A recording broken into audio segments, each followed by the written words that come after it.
main cold water comes in, it goes straight into the bottom of the cold water tank and fills from the bottom of the tank. Cold water at the bottom because heat rises and the hot water comes out from the top.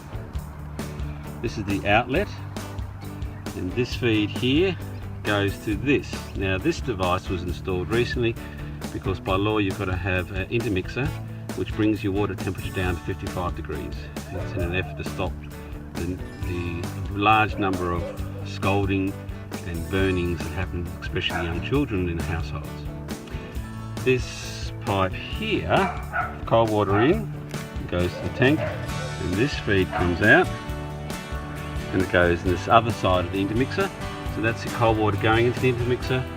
This is the hot water here going into the intermixer, and then that black one there goes into the house and feeds there.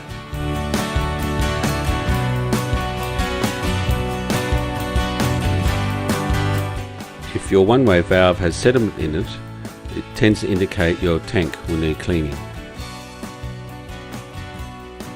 This is a typical 300 litre Solahart solar hot water heater. On the one side of it you'll find a cover held in by one screw.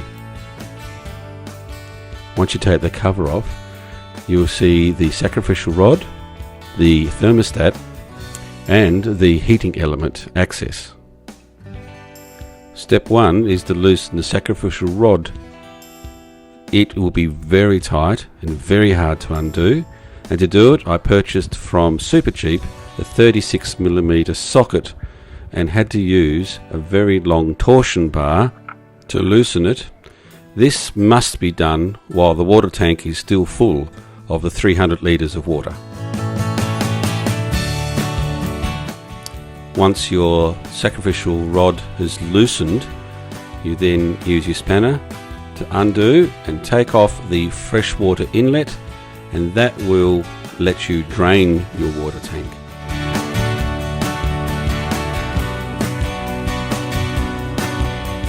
Once empty, first step is to undo the 4 bolts holding in the heating element.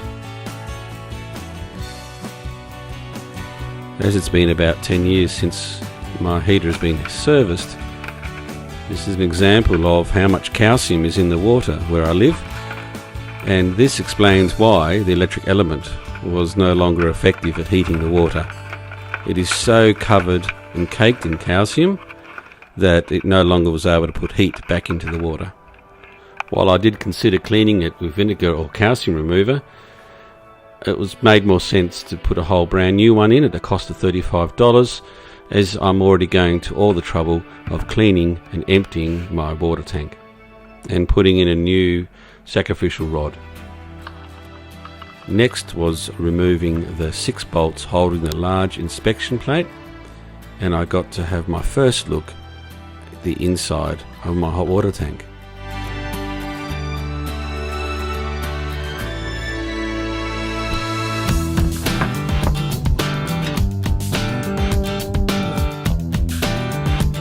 You can see all the calcium lying on the bottom of the tank, and the white bits, I believe, are meant to be a plastic holder that holds the end of the rod up that has just deteriorated and fallen apart over time.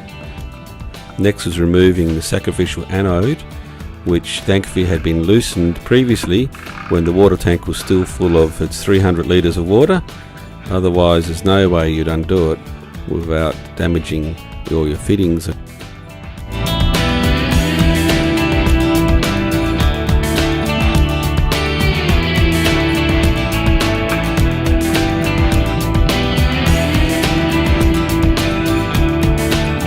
Here you can see the old and the new anode and how much corrosion has happened with the old one, which, considering how old it is not too bad.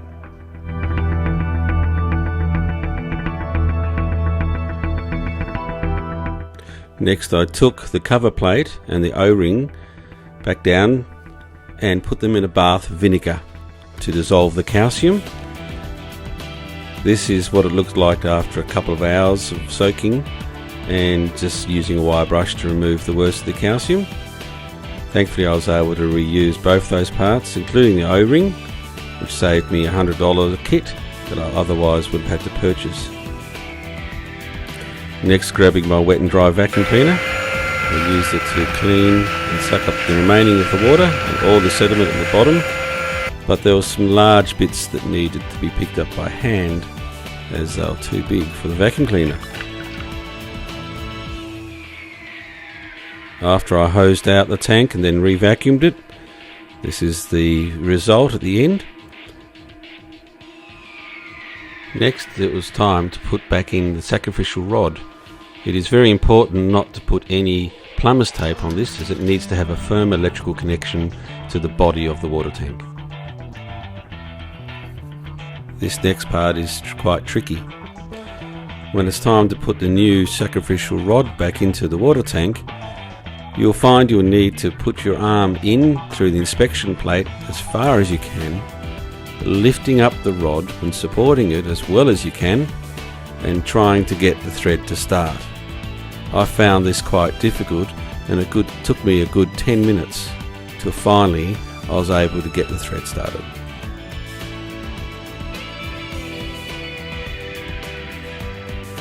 Next, it was time to put the clean plate and O-ring back in, having made sure that all of the ring there is clean and debris free.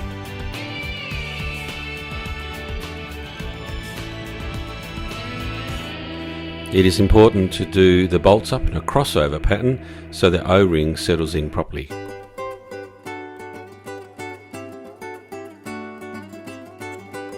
Because I've been taking photos and videos throughout this project, I was able to see which way round I had to put the heating element back in.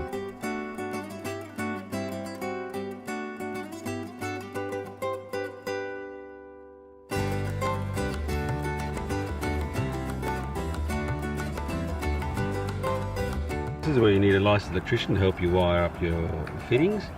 So you can see that's the feed to your element, and that's your thermostat up there, and you've got one screw fitting just here and the other one up here. This is where I put that fitting back in and to open up. This is the water inlet, and just use your spanner to tighten it up firmly and snugly.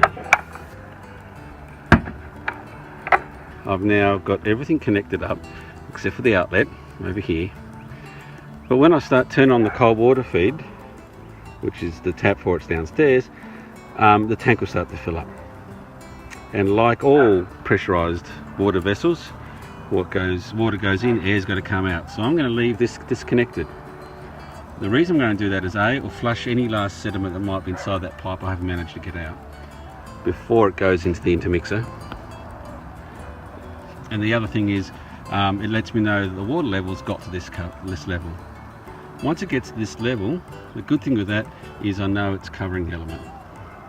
Now, because it's an overcast day today, I'm going to have to use the element to heat my tank, even with take my covers off, because I like to have a hot shower tonight. So the tank's gone quiet now while I'm waiting for it to fill. Once it's filled, I can put it under there. I might just put a little cover over this so none of the gunge gets into this filter here. There's a very fine filter in here that needs to be blown out. Well, first thing you check when you're having problems. Now, one of the reasons I need to keep this cover off, and of course the power is still turned off, need to keep the cover off is I need to check any forms for leaks coming from the three main points, which is going to be that one, the big ring, and this one. So I need to keep an eye on that, but I won't really know that for sure until I get up to pressure. So hot water creates a lot of pressure, and that's when it puts stress on these seals. So I will need to put the cover on when I turn on the electricity, but I'll need to come back and check it regularly to make sure I haven't got any leaks. Right, so that indicates to me the tank's now full. Now, unfortunately, I've got no way of turning the water off from up here on the roof, so I've just got to get myself wet and do up the fitting. Okay, well, I'm all wet, but I've got the fitting done up. So now I need to I'll keep the cover off for a while and just check there's not any leaks. Let's just turn this valve.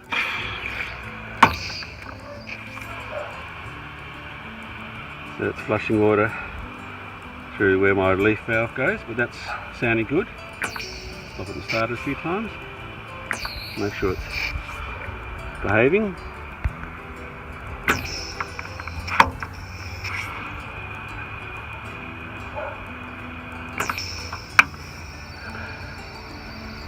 Alright. So, all finished. I'll now take the tarp off and let the sun do its work. While I'm here, I might as well clean off the roof. Yeah, clean the solar selectors. While it was a big project to do, especially as there was such a limited amount of information available, you can see by the costs I was managing to save quite a lot of money in terms of labour, having a professional plumber come in, plus I can do this in the future. Thank you for watching.